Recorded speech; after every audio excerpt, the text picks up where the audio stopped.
everyone. Welcome to today's episode where we have Bradyn Smith joining us. Hello, how are you?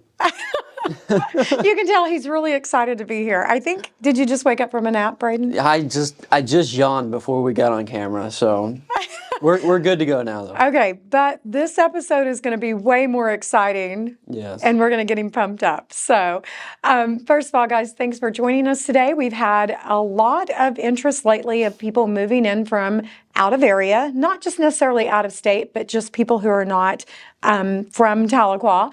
And they just kind of want to know what are some of the favorite things that we do in Tahlequah, businesses, places we go, ways that we entertain ourselves. And I thought that Bradyn would be a great person to bring on. Young family man, so his interests are probably going to be a little bit different than mine. I, for one, have not played pickleball on any of the courts lately. Bradyn, is that something you do? It is something I do, and we go out there. We go to Kaufman because it's pretty close to where we live. So Okay. it's a nice one. It's gated. It's at the park, and it's just a really fun atmosphere. And they do have lights, so you can go at night and enjoy when it's really hot out, you can go and enjoy the pickleball court and it not be That's so perfect. hot. Yeah, in the evening when little cooler. So what are some of the things when you have clients coming in and they're like, tell me about Tahlequah, what's some of your favorite things? What do you lean into? Yeah, I think the must-sees really are like the lake, the river, and even going downtown, touring, going by NSU and seeing all that fun stuff. It's really just a neat atmosphere that Tahlequah has. Okay. So you've basically born and bred Tahlequah, right? Correct, yep. River or the lake? Ooh, he's going to make some people mad now. Yeah, growing up, I was probably more. Then when I got older, I actually worked at a marina, so I'm probably more of a lake person. Okay. So having grown up going to the river, from the youngest age, what can a child enjoy when you're talking about the river? Yeah, we have a lot of places that you can go and kind of set up camp and go have fun and just enjoy the day and relax and not have to deal with a whole lot of the mess that sometimes does come with the river. So you can go out there and kind of get away from that, or you can go do that. It's kind of best of both worlds. It can be a little party scene on certain days and at certain times. The rest of the time, it really is family, like skipping rocks or just throwing rocks. I'm not very good at the skipping part. We should have a skipping contest. Camping, I had not even thought about the camping. Just going for the day use only, right? Yeah, day use only, and actually there's a new barbecue joint that opened up a few years back that they have expanded, and it looks really cool. I'm excited to go see it. And the name of that place? It's Roxy's Barbecue. Very, very good. Yeah, and they've got a new building that they're in the process, I think, of opening. If it's not already open. Yeah. I'm not sure. We'll have but you can get it to go if they're packed out. So very, very good food. And that's one of our favorite things to do is to take the food, grab something local, and then go, just have a picnic. Yeah. Okay. So then that was as a child. Then you got a little older and you got on the water. What do you do on the water at the river? So at the river, you float. That's what everybody comes for, is going out there. We have a lot of different floating spots that you can go to. So if one's booked, you can go check out some other ones. And when he says a lot, I mean over 15. Yeah, there's a lot on the river. Yeah. And we're blessed to have them. I'm so glad that we live in a spot where we can go float or go to the lake and have the opportunity to do both. So. Yeah. And then for someone who's never floated the river, what does that actually mean? Are you in an inner tube or? So not quite inner tube, you go in a big raft. So you get a bunch of people and go, I don't know how much it is anymore, but you get a big raft together and go out there and float, and you stop and then you go again and you pull over to the banks, and just a whole lot of. It starts at about $9 per person on the low end and then can go up to like $20 per person. Also, it depends on how many people, which days you're going, because certain days cost more, and then which size raft or my favorite, kayak. Yes. I don't trust the raft. Yeah. I don't trust you. Maybe the other people in the raft. Yes, it's the people in the raft with me. Kayaks, I'm in control. If I drowned, it's on me. Yeah, we've had a lot of fun with kayaks. One of my buddies has some kayaks, and he lets us take them out and go out. he actually bow fishes from them, so he's Oh, he's a nice. pretty good bow fisherman. Yeah, yeah. And a couple of things to know that if you do own your own kayak, my husband and I, we have our own kayaks that are virtually impossible to flip. There you Step go. one, get those. The correct ones. You The need correct those. ones, yes. But there are some rules and guidelines. A lot of the outfitters or the floating places, you can't just show up with your own thing. And if they do allow it, then there's some additional fees sometimes that are involved. So just make sure that you call ahead and know what the rules are before just showing up and thinking they're going to take you up the hill. Definitely. Yeah, yeah. And then also I'd always say, people say, well, I've got my own, so it's no big deal. But there are some rules about that also. And then you've got to think ahead because you have to have a vehicle at the end and you have to have a vehicle at the top. But then when you float to the end, then you've got to go back to the top to get the second vehicle. I just prefer working with an outfitter that will take my money and do the running. Definitely, if you're coming in, just use the outfitters. They're a lot more knowledgeable and it's a lot more accessible for people out of town. So Totally agree. And then if you were going to float the river or somebody for the first time, what length of float do you recommend? I would not recommend the 12-miler for the first time. Everyone makes that mistake. It sounds like a lot of fun, and they are. And if it you sounds get them like on the right day. 3 to 6 hours? It takes a long time. It takes about 12 hours. Yeah, it's a long. It can. It's seriously, we've seen it happen. Depending on how high the river is, it can take. Yeah, a good yeah. amount of time. I would say the first few floats you need to do the shorter, and then you can still stop at any point, have your picnic, chill, throw rocks. You can go as fast as you want, or you can slow it down. But don't do the 12-mile your first time. Okay, we lost many a client there. No, I'm kidding. But I have Airbnbs, so people will call me in a panic, and I'm like, "Yeah, you were supposed to have checked out 4 hours ago. Yeah, Your stuff I is could see that, packed, too. and and they're getting ready to haul your vehicle." So just be really, really mindful if it's your first time, because the 12 miles, you think it's not that long, and what happens is people look at it on the map, and it looks this long, but with all of the turns and curves and yeah. And usually you sunscreen up like really good the first time, and then after you pull over a couple times, you kind of forget about sunscreening, and then 12 miles turns into just a bad sunburn. So, Very, very bad. Jill, have you floated the river? Did you do the 12-mile? I don't think so. Okay, you started smart, started strong. Okay, yes. And then probably one of my number one recommendations is leave valuables at home. Don't even bring them. Everybody's got some fancy floating waterproof bag. Guys, if that kayak or raft flips, it doesn't matter. When it's inside a huge pile of logs and the water is rushing, you're really kind of risking your life and limb to go after it. So just leave the valuables at home. You're out there for 4 to 6 hours, not the 12-hour one. yeah. Yeah? Okay. Okay, so river, we've covered the river. Tell us about Lake Tenkiller. What do you do on Lake Tenkiller? So there's a variety of things you can do. During the summertime, there's a lot of fishing going on. Swimming. Okay, wait, I have to call you out on the fishing. Yeah. Is this only day fishing? So, no, we do more of the night fishing for sure, more kind of setting some jug lines and things like that. But That's a ridiculous thing to do. Night fishing. You'll never catch me doing that. Yeah. But it's very, very popular in our area. So if that's something you haven't had the experience, I think you should try it once. Maybe it is your thing, not my thing. I got to see those snakes coming. yeah, we got lucky last time. I don't know if you remember, but when the lights in the sky at night, Oh, we yeah. were actually out there that night and got some pretty cool pictures. So Okay. it was a lot of I'll fun. give you that. It was fun. It was a good time.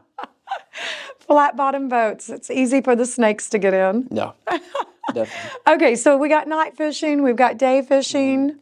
What else?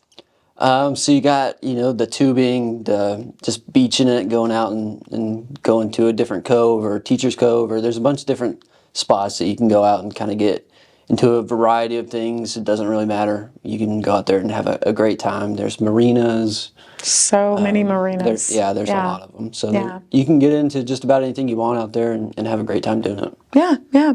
So some of the things that are probably not as well known about Lake Tenkiller is that we do have quite a few restaurants on the water. So they don't all qualify as floating restaurants, but when you've got a restaurant that close to the water, I'm going to call it floating restaurant. And here's the surprising thing, guys, is the food is actually good. Yep. Right? So we've been known just to go and have lunch. We never even got on the water. We just went to the restaurant. So one of my favorites right now is Burnt Cabin because they do breakfast and with mimosas. But you can ride your boat right up there and have breakfast, or you can just drive down and have breakfast on a weekend. So I love that. Also, Goat Island. Yep. That's definitely a thing. They're still out there. I think last year I saw them. So Yeah, it's just a little non-inhabited island. Doesn't, just a little chunk of rock and land, but it's covered with goats, literally. So just kind of a fun, neat little thing. And then also, are you a scuba diver?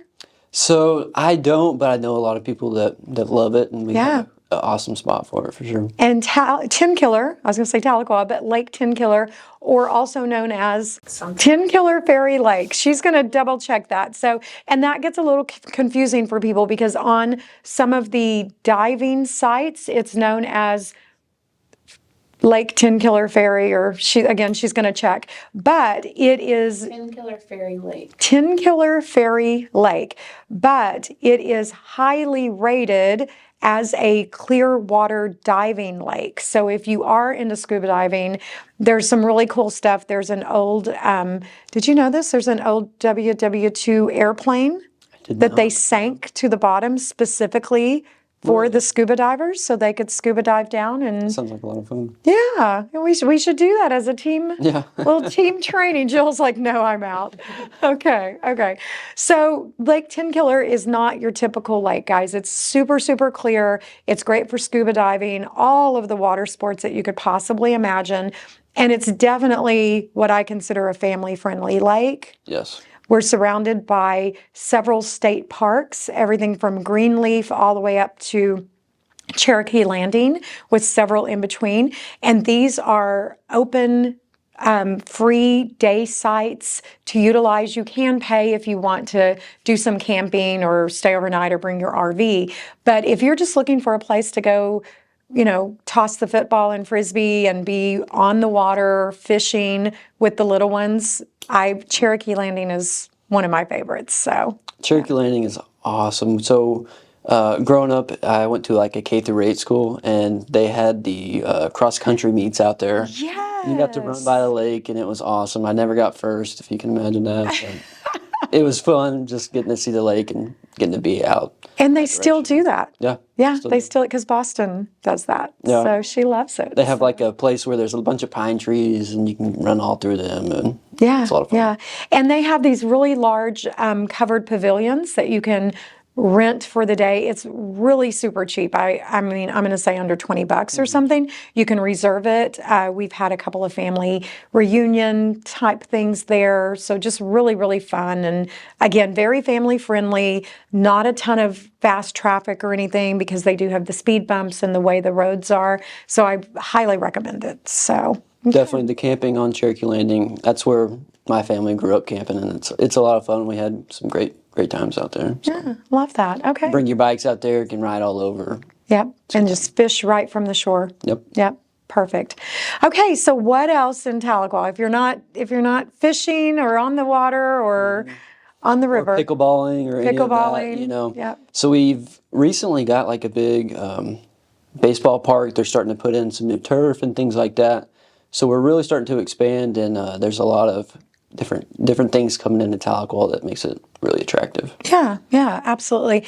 Also, I would consider your family to be a very fit family. Any shout outs to any particular gyms or anything? What have you got going on there? There's a lot of gyms in Tahlequah, and they all do a really good job. Currently, my wife goes to Elevated Aesthetics over there on Willis Road with Addison and Elijah. Okay. So they do a great job, and As do I. yeah. I'm not as physically fit as she is, but we're working on it. NSU Fit, though. Yes. Wow, guys, check them out. John over at NSU Fit is just bringing in all kinds of amazing. They've just added some yoga classes. So, but it has an indoor pool. It has a running track. I mean, you name it, John's got it over there. Yep. And they have the Fit Ricks too, so you can go and jump in some classes and see, kind of test it and see if you like it, and it's a lot of fun over there. I love that. Yeah. And then Stefan Hurd and Kyler. Kyler, yep. Yep. And their aim. I can vision where they're at, but Yeah, kind of over by the airport, yeah. Okie Flow. Yeah, Okie Flow. Can't think of Highway 51 and Choctaw. There we go. So, but that's literally just the tip of the iceberg. We have so many amazing gyms, fitness centers, outdoor parks, yoga studios. Trails, there's a lot. There's the Welling trails out there that you can come and enjoy. Yeah. And I think they even got a bathroom out there now. Yes. Yeah. Yes, they do. Thank you. Yep. Love it. Love it. Okay. And then some of the local businesses, like where are you and the family hanging out? Like some of your favorite locales? Yeah, so a lot of the time right now it's just going out to eat in different restaurants and things like that. Like you said, we had a baby this year, so it's a lot more, trying to take care of her and staying in and doing that type of deal at the moment. But usually we go out to eat and, the Lenny Bros, the Jose's, the El Zarape, just all of them. They're all good. And even a find for you is the Harold's Hamburgers. Yep, you got to go there. I've not been there yet. Yeah, it's over by I think it's the Riverside Liquor where they have Okay. Yes. Next food to park, yeah. It's next to frickin' chicken. Yep. Sorry, Boston has to say it every time we drive by. I'm like, careful. That's the name, So, yeah. it is the name of it. Frickin' chicken, right next to Harold's Hamburgers. Yeah. Okay, perfect. The bottom line is, guys, if you're looking for the small town feel, but you want tons of amenities as far as what to do, I mean, Tahlequah, I like to say we're like a miniature, small version of Bentonville. Yeah. Yeah. Definitely starting to be for sure. Yeah. And constantly new ideas are coming in. And if you have any ideas of what Tahlequah should add, let us know. Let us know. Definitely can't forget about the festivals. It's definitely festival season. So we got Crawfish. What else? The Cinco de Mayo. Cinco de Mayo, Red Fern. My favorite. And then even the Volkswagen Festival. So Full Moon Festival. Yeah. we got a lot of them, and Tahlequah Main Street does a good job. So. Tahlequah Main Street. If you're not sure about the festivals, just hit them up. They're on all the social media. So I forgot about the festivals. Yay, thank you. We got a couple good ones coming up. Okay, so again, thank you for the question. What makes Tahlequah so cool? Bradyn, I appreciate you joining us today to kind of go through that, several of those things about. As always, please continue to send your questions and topics and or someone that you would like to see on as a guest. And please like, follow, and share so we can share it with as many people as possible. And thanks, guys, for joining us for today's episode.